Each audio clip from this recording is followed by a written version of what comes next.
हरि ओम नमो भगवते वासुदेवाय। प्रिय भक्तगणों, आज भाद्रपद पूर्णिमा है। आज सुनेंगे श्री सत्यनारायण भगवान की कथा। यह कथा इस प्रकार है। एक बार व्यास जी ने कहा, एक समय नैमिषारण्य तीर्थ में शौनक आदि 88,000 ऋषियों ने पुराण वेता श्री सूत जी से पूछा, हे सूत जी, इस कलयुग में वेद विद्या रहित मनुष्यों को प्रभु भक्ति किस प्रकार मिलेगी तथा उनका उद्धार कैसे होगा। हे मुनिश्रेष्ठ, कोई ऐसा व्रत अथवा तप कहिए जिसके करने से थोड़े ही समय में पुण्य प्राप्त हो तथा मनवांछित फल भी मिले। ऐसी कथा सुनने की हमारी प्रबल इच्छा है। सर्वशास्त्र ज्ञाता श्री सूत जी ने कहा, हे वैष्णवों में पूज्य, आप सबने प्राणियों के हित की बात पूछी है। अब मैं उस श्रेष्ठ व्रत को लोगों से कहूँगा जिसे नारद जी ने श्री लक्ष्मी नारायण भगवान से पूछा था और श्री लक्ष्मीपति ने मुनि श्रेष्ठ नारद जी को बताया था। यह कथा ध्यान से सुने। योगीराज नारद दूसरों के हित की इच्छा से सभी लोकों में घूमते भ्रमण करते हुए मृत्यु लोक में आ पहुँचे। यहाँ अनेक योनियों में जन्मे प्राय सभी मनुष्यों को अपने कर्मों के अनुसार अनेक दुखों से पीड़ित देखकर उन्होंने विचार किया कि किस यत्न के करने से निश्चय ही प्राणियों के दुखों का नाश हो सकेगा। ऐसा मन में विचार कर श्री नारद विष्णु लोक गए। हाँ, श्वेत वर्ण और 4 भुजाओं वाले देवों के इस भगवान नारायण को, जिनके हाथों में शंख चक्र गदा और पद्म थे तथा वरमाला पहने हुए थे, देखकर स्तुति करने लगे। नारद जी ने कहा, हे भगवान, आप अत्यंत शक्ति से संपन्न हैं। मन तथा वाणी भी आपको नहीं पा सकती। आपका आदि मध्य अंत भी नहीं है। आप निर्गुण स्वरूप सृष्टि के कारण भक्तों के दुखों को नष्ट करने वाले हो। आपको मेरा नमस्कार है। नारद जी से इस प्रकार की स्तुति सुनकर विष्णु भगवान बोले, हे मुनिश्रेष्ठ, आपके मन में क्या है? आपका किस काम के लिए यहाँ आगमन हुआ है? निसंकोच कहें। तब नारद मुनि ने कहा, मृत्यु लोक में सब मनुष्य जो अनेक योनियों में पैदा हुए हैं, अपने अपने कर्मों द्वारा अनेक प्रकार के दुखों से दुखी हो रहे हैं। हे नाथ, यदि आप मुझ पर दया रखते हैं तो बताइए कि उन मनुष्यों के सब दुख थोड़े से ही प्रयत्न से कैसे दूर हो सकते हैं। श्री विष्णु भगवान ने कहा, हे नारद, मनुष्यों की भलाई के लिए तुमने यह बहुत अच्छा प्रश्न किया है। के करने से मनुष्य मोह से छूट जाता है। वह व्रत मैं तुमसे कहता हूँ, सुनो। बहुत पुण्य देने वाला, स्वर्ग तथा मृत्यु लोक दोनों में दुर्लभ एक उत्तम व्रत है, जो आज प्रेमवश होकर मैं तुमसे कहता हूँ। श्री सत्यनारायण भगवान का यह व्रत विधि विधान पूर्वक संपन्न करके मनुष्य इस पृथ्वी पर सुख भोग कर मरने के बाद मोक्ष को प्राप्त होता है। विष्णु भगवान के वचन सुनकर नारद मुनि बोले, हे भगवान, उस व्रत का फल क्या है? क्या विधान है? इससे पूर्व किसने यह व्रत किया और किस दिन यह व्रत करना चाहिए? आप मुझे विस्तार से बताएं। श्री विष्णु भगवान ने कहा, हे नारद, दुख शोक आदि दूर करने वाला यह व्रत सब स्थानों पर विजयी करने वाला है। भक्ति और श्रद्धा के साथ किसी भी दिन मनुष्य श्री सत्यनारायण भगवान की संध्या के समय ब्राह्मणों और बंधुओं के साथ धर्मपरायण होकर पूजा करे। भक्ति भाव से नैवेद्य केले का फल, शहद, घी, शक्कर अथवा गुड़, दूध और गेहूं का आटा सवाया लेवे। इन सबको भक्ति भाव से भगवान को अर्पण करें। जो बांधवों सहित ब्राह्मणों को भोजन कराएं, इसके पश्चात स्वयं भोजन करे। रात्रि में नाम संकीर्तन आदि का आयोजन कर श्री सत्यनारायण भगवान का स्मरण करता हुआ समय व्यतीत करे। इस तरह जो मनुष्य व्रत करेंगे उनका मनोरथ निश्चय ही पूर्ण होगा। हे भक्तराज, तुमसे तो कलियुग के कर्म छिपे नहीं हैं। खान पान और आचार विचार को चाहते हुए भी पवित्रता न रख पाने के कारण क्योंकि जीव मेरा नाम स्मरण करके ही अपना लोक परलोक संवार सकेंगे। विशेष रूप से इस कली काल में मृत्यु लोक में यही एक लघु और आसान उपाय है जिससे अल्प समय और अल्प धन में प्रत्येक जीव को महान पुण्य प्राप्त हो सकता है। पहला अध्याय समाप्त। अब सुनेंगे दूसरा अध्याय। इस कथा का द्वितीय अध्याय। सूत जी ने कहा, हे ऋषियों, जिन्होंने पहले समय में इस व्रत को किया है उनका इतिहास कहता हूँ, आप सब ध्यान से सुने। सुंदर काशीपुर नगरी में एक अत्यंत निर्धन ब्राह्मण रहता था। वह ब्राह्मण भूख और प्यास से बेचैन होकर नित्य पृथ्वी पर घूमता था। ब्राह्मणों से प्रेम करने वाले श्री विष्णु भगवान ने ब्राह्मण को दुखी देखकर एक दिन बूढ़े ब्राह्मण का रूप धारण कर निर्धन ब्राह्मण के पास जाकर आदर के साथ पूछा, हे विप्र, तुम नित्य ही दुखी होकर पृथ्वी पर क्यों घूमते हो? हे श्रेष्ठ ब्राह्मण, यह सब मुझसे कहो, मैं सुनना चाहता हूँ। दरिद्र ब्राह्मण ने कहा, मैं निर्धन ब्राह्मण हूँ, भिक्षा के लिए पृथ्वी पर फिरता हूँ।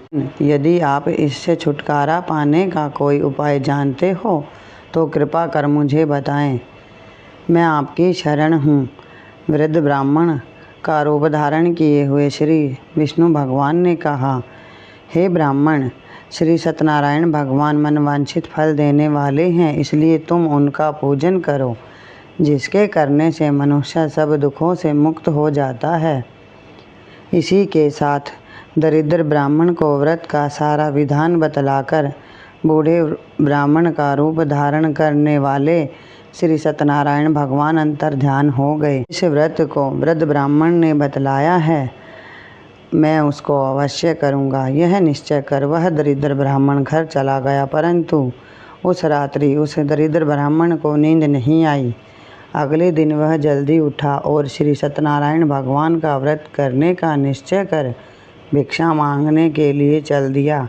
इस दिन उसको भिक्षा में बहुत धन मिला, जिससे उसने पूजा का सब सामान खरीदा और घर आकर अपने बंधु बांधवों के साथ भगवान श्री सत्यनारायण का व्रत किया। इसके करने से दरिद्र ब्राह्मण सब दुखों से छूटकर अनेक प्रकार की संपत्तियों से युक्त हो गया।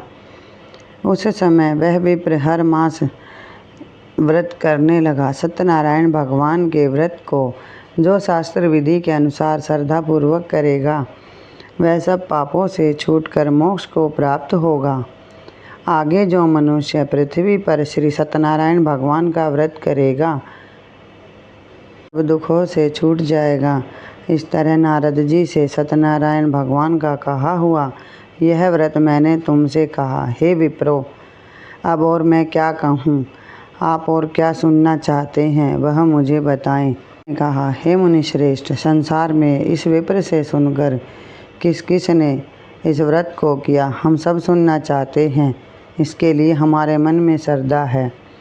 श्री सूत जी ने कहा, हे मुनियों, जिस प्राणी ने इस व्रत को किया है उन सब की कथा सुनो। एक समय वह ब्राह्मण धन और ऐश्वर्य के अनुसार अपने बंधु बांधवों के साथ अपने घर में व्रत कर रहा था।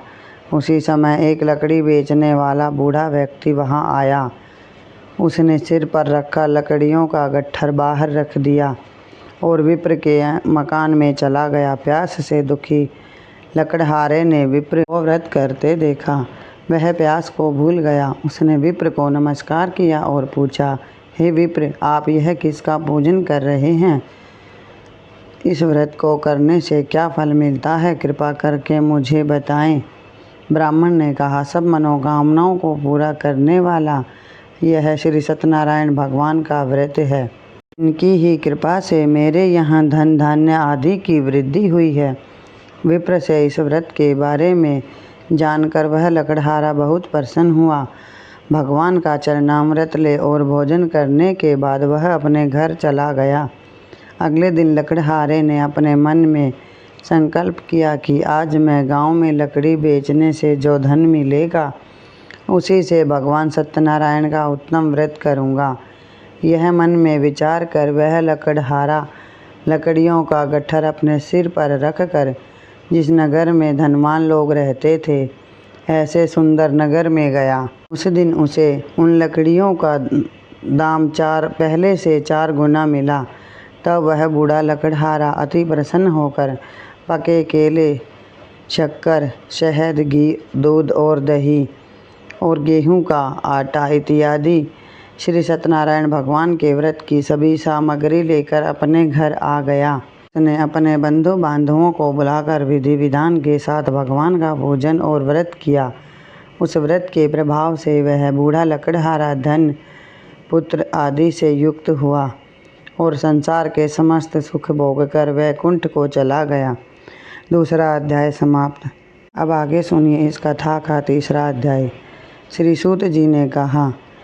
अब आगे सुनेंगे इस कथा का तीसरा अध्याय। श्री सूत जी ने कहा, हे श्रेष्ठ मुनियों, अब आगे की एक कथा कहता हूँ। पूर्व काल में उल्कामुख नाम का एक महान बुद्धिमान राजा था। वह सत्यवक्ता और जितेंद्रिय था। प्रतिदिन देवस्थानों पर जाता तथा गरीबों को धन देकर उनके कष्ट दूर करता था। उसकी पत्नी कमल के समान मुख वाली और सती साध्वी थी। भद्रशिला नदी के तट पर उन दोनों ने श्री सत्यनारायण भगवान का व्रत किया। उस समय वहाँ साधु नामक एक वैश्य आया। उसके पास व्यापार के लिए बहुत सा धन था। वह वैश्य नाव को किनारे पर ठहरा कर राजा के पास आया और राजा को व्रत करते हुए देखकर उसने विनय के साथ पूछा, हे राजन, युक्त चित्त से आप यह क्या कर रहे हैं? मेरी सुनने की इच्छा है। कृपया आप यह मुझे भी बताएं।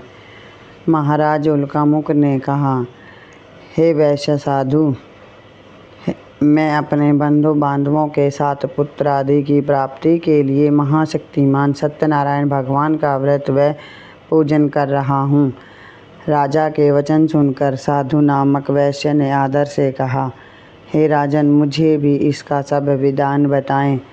मैं भी आपके कथनानुसार इस व्रत को करूँगा। मेरे भी कोई संतान नहीं है। मुझे विश्वास है इससे निश्चय ही मेरे भी संतान होगी।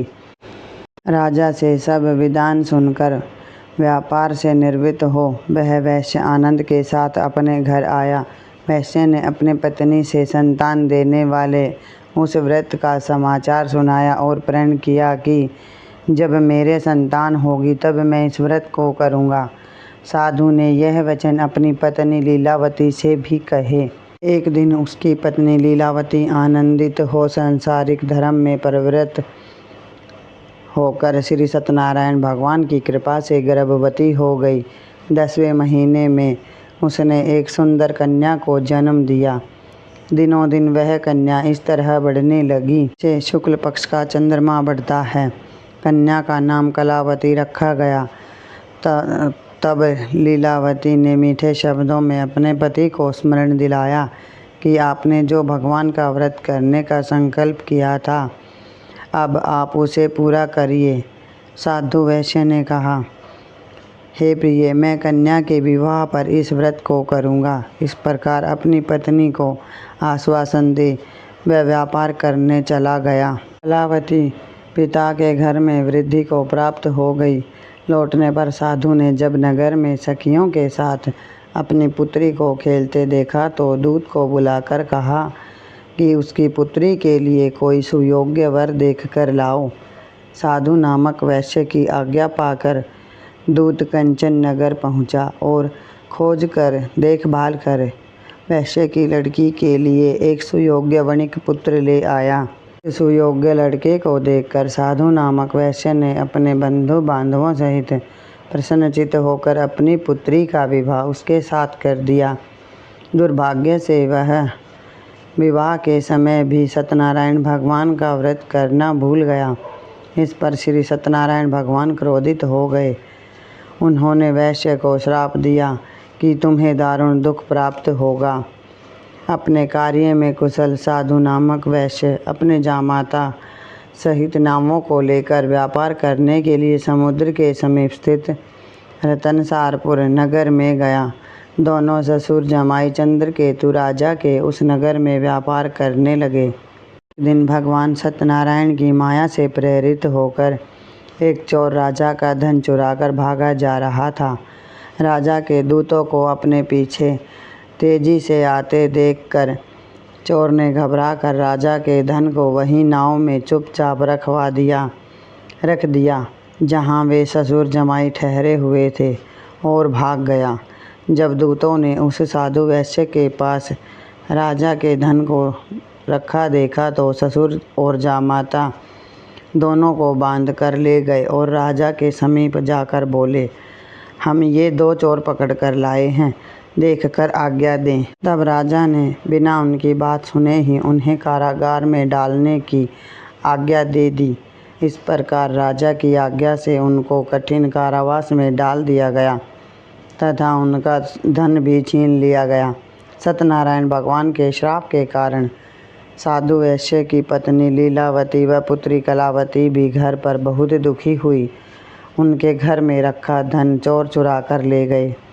शारीरिक व मानसिक पीड़ा तथा भूख प्यास से अति दुखी हो भोजन की चिंता में कलावती कन्या एक ब्राह्मण के घर गई। उसने ब्राह्मण को श्री सत्यनारायण भगवान का व्रत करते देखा। उसने कथा सुनी तथा प्रसाद ग्रहण कर रात को घर आई। माता ने कलावती से पूछा, हे पुत्री, तू अब तक कहाँ रही व तेरे मन में क्या है? कलावती बोली, हे माता, मैंने एक ब्राह्मण के घर श्री सत्यनारायण भगवान का व्रत होते देखा है। कन्या के वचन सुनकर लीलावती ने सत्यनारायण भगवान का पूजन करने की तैयारी की। उसने परिवार और बंधुओं सहित श्री सत्यनारायण भगवान का पूजन व व्रत किया और वर मांगा कि मेरे पति और दामाद शीघ्र ही घर लौट आएं। साथ ही प्रार्थना की कि हम सबका अपराध क्षमा करो। सत्यनारायण भगवान इस व्रत से संतुष्ट हो गए। उन्होंने राजा चंद्रकेतु को स्वप्न में दर्शन देकर कहा, हे राजन, जिन दोनों वैश्यों को तुमने बंदी बना रखा है वे निर्दोष हैं। उन्हें प्रातः ही छोड़ दो। उनका सब धन जो तुमने ग्रहण किया है लौटा दो, अन्यथा मैं तेरा धन, राज्य, पुत्र आदि सब नष्ट कर दूंगा। राजा से ऐसे वचन कहकर भगवान अंतर्ध्यान हो गए। प्रातःकाल राजा चंद्रकेतु ने सभा में सबको अपना स्वप्न सुनाया और सैनिकों को आज्ञा दी कि दोनों वणिक पुत्रों को कैद से मुक्त कर सभा में लाया जाए। दोनों ने आते ही राजा को प्रणाम किया। राजा ने कोमल वचनों से कहा, हे महानुभावों, तुम्हें भाविवश ऐसा कठिन दुख प्राप्त हुआ है। अब तुम्हें कोई भय नहीं है, तुम मुक्त हो। इसके बाद राजा ने उनको नए नए वस्त्र आभूषण पहनाए तथा उनका जितना धन लिया था उससे दो गुना लौटाकर आदर से विदा किया। दोनों वैश्य अपने घर को चल दिए। 3रा अध्याय समाप्त। 4था अध्याय शुरू। श्री सूत जी ने आगे कहा, वैश्य ने मंगलाचार करके यात्रा प्रारंभ की और अपने नगर को चला। उनके थोड़ी दूर आगे बढ़ने पर दंडी वेशधारी श्री सत्यनारायण भगवान ने उससे पूछा, हे साधु, तेरी नाव में क्या है? अभिमानी वणिक हंसता हुआ बोला, हे दंडी, आप क्यों पूछते हैं? क्या धन लेने की इच्छा है? मेरी नाव में तो बेल के पत्ते भरे हैं। वैश्य का कठोर वचन सुनकर दंडी वेशधारी श्री सत्यनारायण भगवान ने कहा, तुम्हारा वचन सत्य हो। ऐसा कहकर वह वहाँ से चले गए और कुछ दूर आगे जाकर समुद्र के किनारे बैठ गए। दंडी महाराज के जाने के पश्चात वैश्य ने क्रिया से निवृत्त होने के बाद नाव को ऊंची उठी देखकर अचंभा किया तथा नाव में बेल के पत्ते आदि देखकर मूर्छित हो जमीन पर गिर पड़ा। मूर्छा खुलने पर अत्यंत शोक प्रकट करने लगा।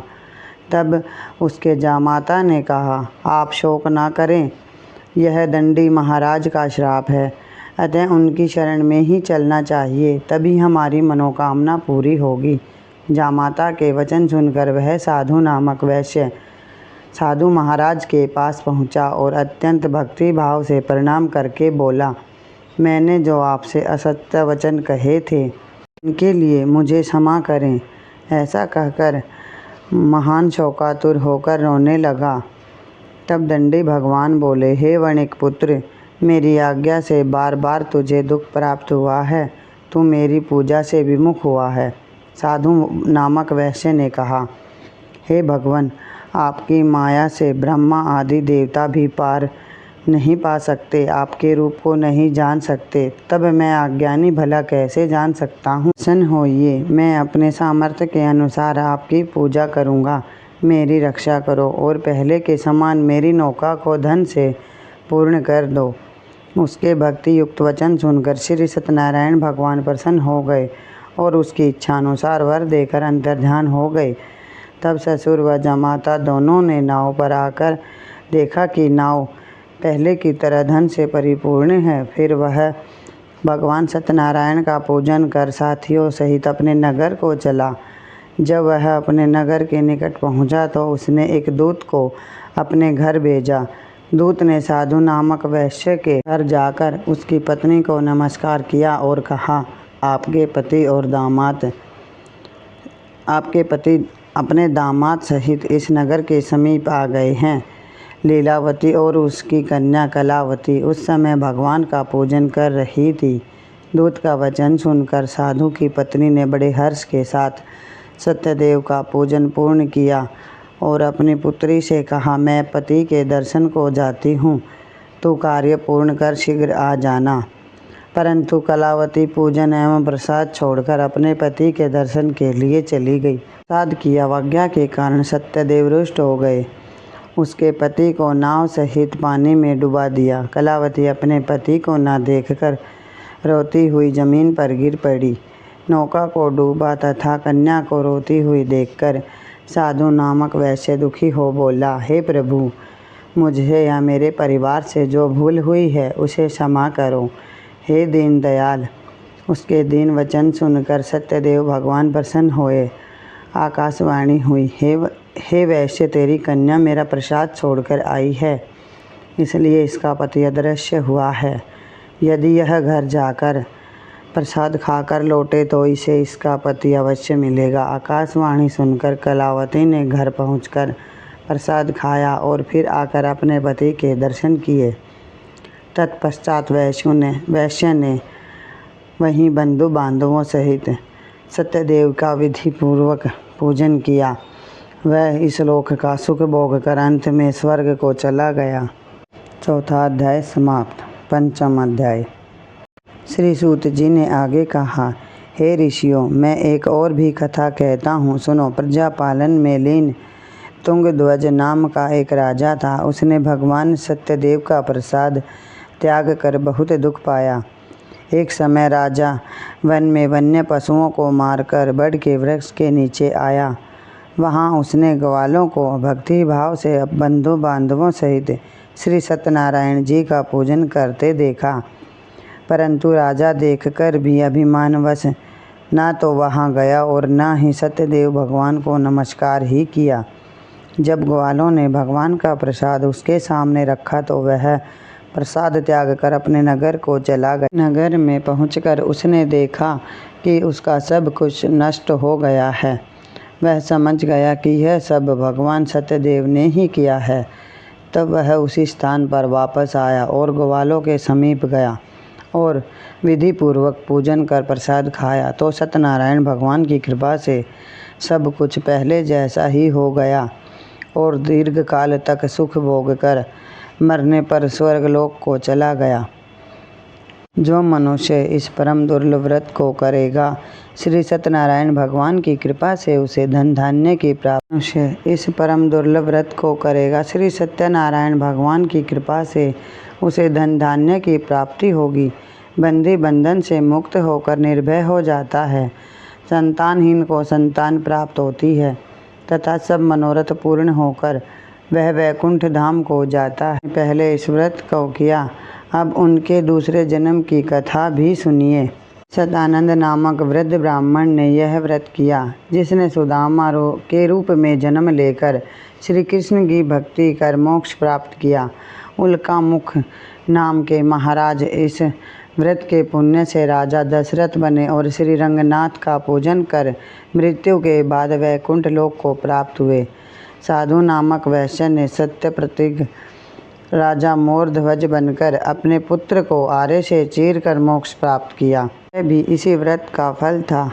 इसी तरह महाराज तुंगध्वज स्वयंभू मनु हुए, जिन्होंने बहुत से लोगों को भगवान की भक्ति में लीन कर मोक्ष प्राप्त किया।